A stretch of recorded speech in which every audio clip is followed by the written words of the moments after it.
Step by step ધીમે ધીમે આપણે નાખતા જશું અંદર. તો તમે જોઈ શકો છો કઢી પણ તૈયાર થઈ ગઈ છે અને પકોડા પણ તૈયાર થઈ ગયા છે. તો હવે આપણે એને ધીમે ધીમે કઢીની અંદર નાખતા જશું. આ રેસીપી આપણે એકદમ શાંતિથી બનાવવાની છે એટલે હું ધીમે ધીમે બધા પકોડા નાખતી જઈશ અંદર. તમે જોઈ શકો છો કઢી કેટલી ફાઇન, એનો કલર પણ આવી ગયો છે અને પકોડા પણ તૈયાર થઈ ગયા છે. તો હું હવે એને અંદર નાખી દઈશ.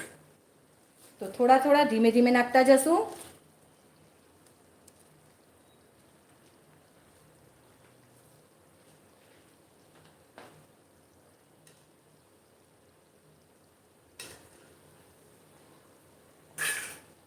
અને આપણે થોડી થોડી વારે હલાવતા જશું. હજી મેં થોડા નાખ્યા છે. આને પરફેક્ટ થોડુંક સેટ થાય પછી આપણે બીજા પકોડા પણ નાખી દઈશું. તો તમે જોઈ શકો છો કઢીની અંદર મેં પકોડા નાખ્યા પછી કેટલું ફાઇન દેખાઈ રહ્યું છે અને કઢીનો કલર પણ તમે જોઈ શકો છો એકદમ ડિફરન્ટ અને ટેસ્ટી દેખાઈ રહ્યો છે.